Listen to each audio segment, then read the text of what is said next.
Um, okay, the next thing, and I know we kind of touched on this, but it's about learning, learning songs. So when you sit down, here's my approach and kind of my practical way to learn a song, really regardless of what instrument you're on, but especially drums. Um, I always like to start out with just, especially if you have the time. I mean, if you're on a really short time crunch, but I think most of us have enough time to do this. But just listen through the whole song, um, not behind an instrument. Just play it, listen to it. Get out a piece of paper and a notepad or your your phone notes app, and write out the title, write out each section. Uh, verse, chorus, bridge. Here's the tag. But then write out. Try to listen to what's going on, and say, okay, and here's what the drummer's doing. But the main thing, like I said, is try to capture the feeling of the song. And so if it's a soft moment, write soft moment on there, and then try to capture that. It's not always about exactly playing what they're doing, but try to capture the moment. Even if we don't have a track or loop, even, but there's some kind of cool loop thing going on that's really uh, contributing to the song. Maybe even think about that. Like, okay, well, how could I replicate that if we're not going to have that? Um, if there's this aux percussion part, that's happening, how could I replicate that with not having that part, or how could I mimic it more than rep? I guess is the actual thing I'm thinking. So try to capture the feeling. What's the feeling of each section, each moment? Um, so like I said, sometimes depending on your band, you might need to add a little bit more, or and that could depend on the day, right? But you might need to add more to a certain section just to fill out a little more space.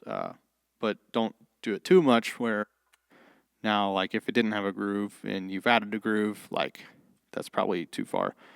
Unless that's what the team needed or wanted. Um,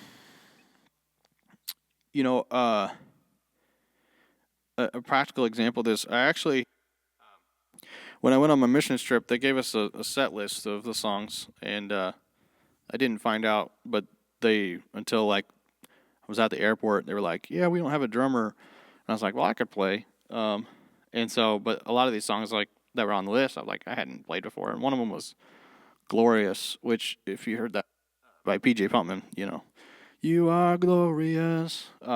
It's just like a huge, heavy drum song, and I couldn't sleep anyways on the plane, but I had it downloaded on my phone, so I put in my headphones.